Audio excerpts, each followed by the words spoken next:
안녕하세요. 삶의 지혜와 영적인 성찰을 나누는 시간입니다. 오늘 우리는 완벽함이라는 무거운 짐에서 벗어나 진정한 자유와 평안을 누리는 삶의 비결에 대해 이야기 나누고자 합니다. 우리 모두는 때때로 더 나은 사람이 되어야 한다는 압박감 속에서 살아갑니다. 하지만 과연 인간의 노력만으로 완전한 위로움에 이를 수 있을까요? 이 귀한 말씀을 듣기 전에 잠시 시간을 내어 구독과 좋아요를 눌러주시면 하나님의 은혜로운 메시지가 더 많은 영혼에게 닿는 데 큰 힘이 됩니다. 여러분의 작은 손길 하나하나에 하나님의 축복이 가득하기를 기도합니다. 오늘 우리가 함께 묵상할 주제는 바로 위의 소망입니다. 이 땅에서의 삶 속에서 완전한 위로움이나 완벽함은 존재하지 않습니다. 만약 누군가 당신에게 이 세상에서 완벽해질 수 있다고 가르친다면 그것은 당신을 거짓말쟁이로 만들거나 깊은 절망에 빠뜨리게 할 것입니다. 그러니 먼저 한 가지 사실을 분명히 합시다. 완벽주의는 잘못된 것입니다. 우리는 이 생에서 결코 완벽에 도달할 수 없으며 오직 그것을 소망하며 기다릴 뿐입니다. 사도 바울은 갈라디아서에서 바로 위의 소망을 기다리는 삶에 대해 이야기합니다. 당시 갈라디아 교회에는 몇몇 사람들이 이방인 출신 그리스도인들에게 유대인의 율법, 특히 할례를 받아야 한다고 강요하고 있었습니다. 바울이 문제 삼았던 것은 할례 그 자체가 아니었습니다. 실제로 그는 선교 전략을 위해 디모데에게 할례를 행한 적도 있었으니까요. 진짜 문제는 그들의 동기였습니다. 왜 그들은 믿음만으로는 부족하다며 율법을 지키고 할례를 받아야만 한다고 주장했을까요?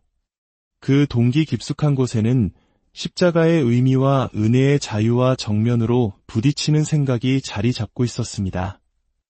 십자가는 인간의 모든 자랑과 자기의존, 모든 독립적인 노력을 끝내는 상징입니다.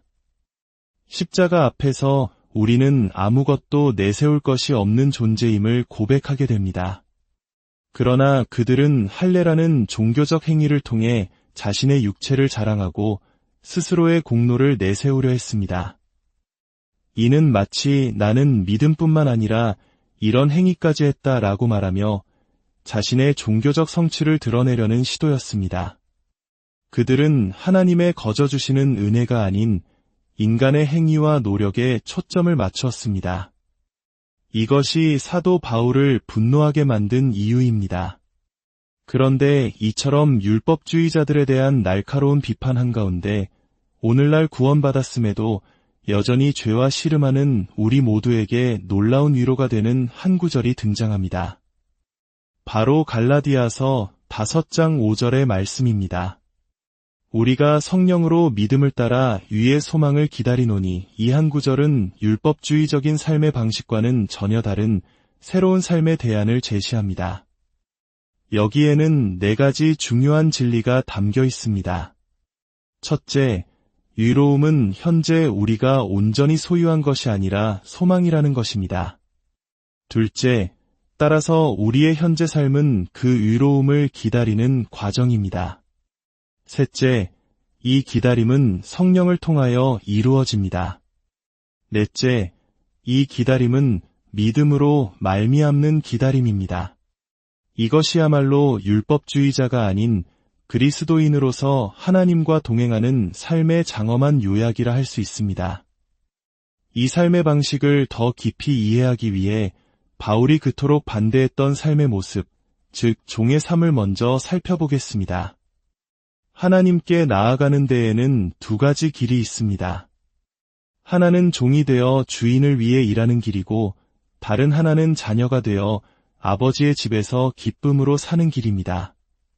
종은 주인의 인정을 받기 위해 그에게 합당한 자격을 얻기 위해 최선을 다해 일합니다. 종의 마음에는 항상 불안감이 있습니다. 내가 과연 충분히 잘했을까? 주인을 만족시켰을까? 하는 걱정이 떠나지 않습니다.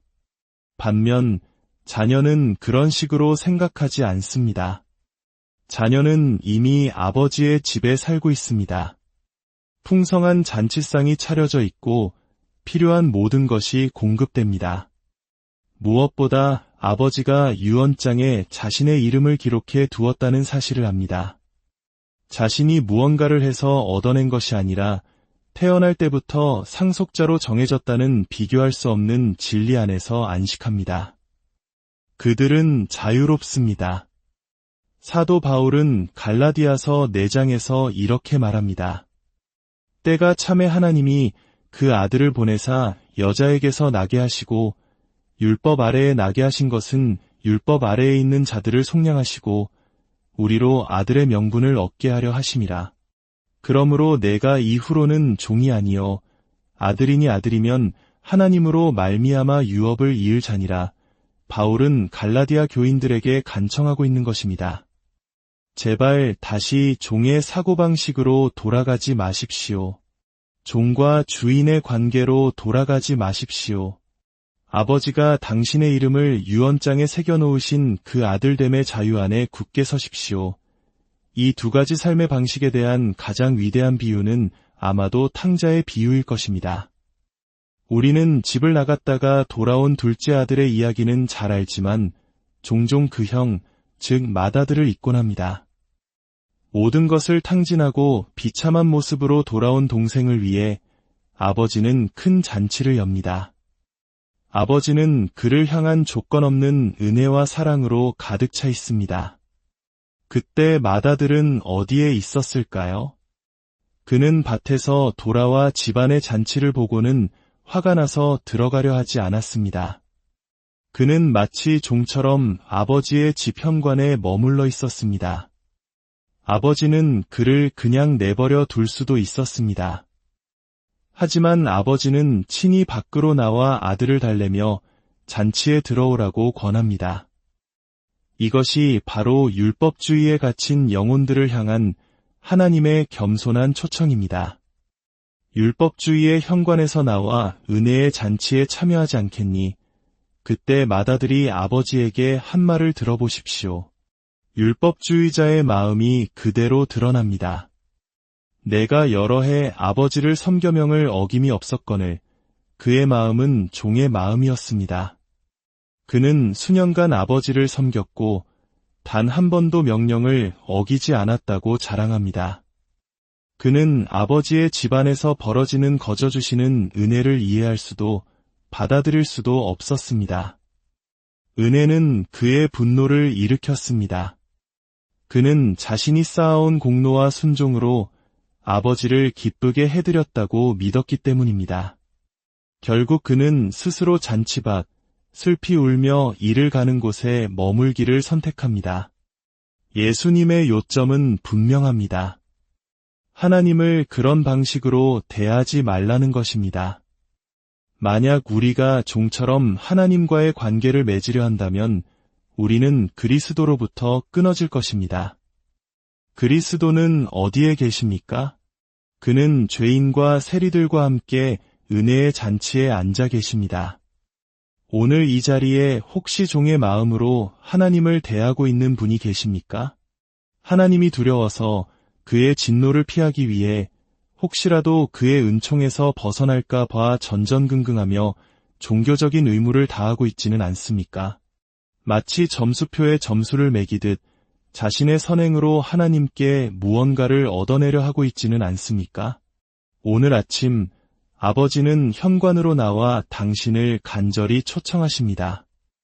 안으로 들어오너라. 너의 생각을 바꾸어라. 종의 마음을 버려라.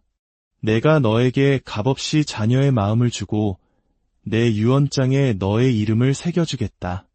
들어오너라. 너는 환영받는 존재다. 모든 것이 거저 주어진다. 그저 나와 함께 은혜를 축하하자. 이 위대한 초청 앞에 오늘 종의 삶을 버리고 하나님의 자녀가 되기로 결단하시기를 바랍니다. 거듭나는 데에는 한 걸음도 움직일 필요가 없습니다. 구원받는 것은 마음의 결단이며 성령의 역사입니다. 바로 지금 이 순간 하나님의 은혜로 일어날 수 있는 일입니다. 이제 이미 하나님의 자녀가 된 분들에게 말씀드리고 싶습니다. 그렇다면 우리는 이제 어떻게 살아야 할까요? 갈라디아서 5장 5절은 아버지와 함께하는 새로운 삶을 어떻게 살아가야 하는지에 대한 장엄한 묘사입니다. 우리가 성령으로 믿음을 따라 위의 소망을 기다리노니 첫째, 의로움은 완전한 현재의 현실이 아닌 소망입니다. 율법주의자들은 아마도 어떤 종류의 완벽주의를 가르쳤을 것입니다. 믿음으로 시작하는 것은 좋지만 진정한 완성을 이루려면 할례와 같은 율법을 행해야 한다고 말입니다.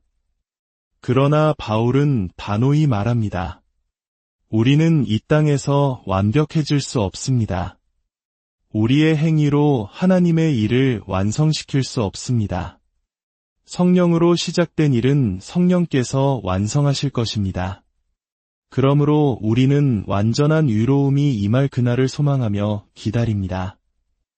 둘째, 따라서 그리스도 안에서의 삶 전체는 기다림의 삶입니다. 우리는 우리의 몸이 온전히 구속될 날을 기다리고 또한 우리의 도덕적 상태가 온전해질 날, 즉 의로움이 완성될 날을 기다립니다. 우리는 불완전한 육신 안에서 신음하며 또한 우리의 거룩하지 못함 때문에 신음합니다. 우리는 온전해지기를, 완벽해지기를 갈망하며 기다립니다. 셋째, 우리의 기다림은 성령을 통하여 이루어지는 기다림입니다. 우리가 의로움을 간절히 사모하고 기다릴 수 있는 것조차 우리의 공로가 아닙니다. 우리 안에 의에 주리고 목마른 마음을 주시는 분이 바로 성령님이시기 때문입니다. 그러므로 우리의 기다림을 자랑하지 마십시오. 우리가 이룬 작은 성화의 단계가 있다면 그것은 모두 하나님의 은혜여 성령의 역사입니다. 마지막으로 우리는 믿음으로 기다립니다. 이것이 우리 삶의 인간적인 요소입니다. 성령께서 역사하시고 그 결과로 우리 안에 믿음이 생겨납니다. 우리는 그 믿음으로 기다립니다. 사도 바울은 갈라디아서 2장 20절에서 이 삶을 아름답게 묘사합니다. 내가 그리스도와 함께 십자가에 못 박혔나니 그런즉 이제는 내가 사는 것이 아니요 오직 내 안에 그리스도께서 사시는 것이라. 이제 내가 육체 가운데 사는 것은 나를 사랑하사 나를 위하여 자기 자신을 버리신 하나님의 아들을 믿는 믿음 안에서 사는 것이라. 그렇다면 이 삶을 실제적으로 어떻게 살아낼 수 있을까요? 매일 아침 눈을 뜰 때 하나님의 은혜로 수천 년 전 골고다 언덕을 기억하십시오. 당신이 아직 죄인 되었을 때 당신을 위해 죽으시고 당신을 사랑하사 자기 자신을 내어주신 그리스도를 바라보십시오. 그 언약적인 사랑의 확증을 마음에 깊이 새기십시오. 그리고 그 사랑의 눈으로 당신 앞에 놓인 하루의 불확실성을 바라보십시오. 미래에 대한 염려, 질병에 대한 두려움, 관계의 어려움 등 수많은 걱정거리가 있을 것입니다. 그러나 그 모든 것 위에 선포되는 하나님의 약속을 붙드십시오. 내가 결코 너희를 버리지 아니하고 너희를 떠나지 아니하리라. 내가 세상의 모든 권세를 가졌노라. 내가 모든 것을 합력하여 너의 선을 이룰 것이다. 그때 당신의 삶에 세상이 줄 수 없는 큰 평강이 임할 것입니다. 자신을 지키고 자신을 섬기려는 교만과 두려움에서 오는 불안이 사라질 것입니다. 그리고 그 자리에 당신이 받은 그 놀라운 은혜의 기쁨을 다른 사람에게도 전해주고 싶은 열정이 피어날 것입니다. 은혜 안에서 살고 은혜를 나누며 은혜의 샘물이 되는 삶. 사랑하는 여러분, 더 이상 종의 마음으로 살지 마십시오. 아버지의 집에서 사는 자녀로서 자유함 가운데 굳건히 서십시오. 여러분의 하나님은 사랑이시며 결코 쇠하지 않으십니다. 비록 우리가 기다려야 하고 종종 죄를 고백해야 할지라도 그분은 마침내 우리에게 완전한 위로움을 주실 것입니다. 여러분의 매일이 은혜의 잔치이기를 그리고 그 기쁨을 세상에 나누는 축복의 통로가 되기를 간절히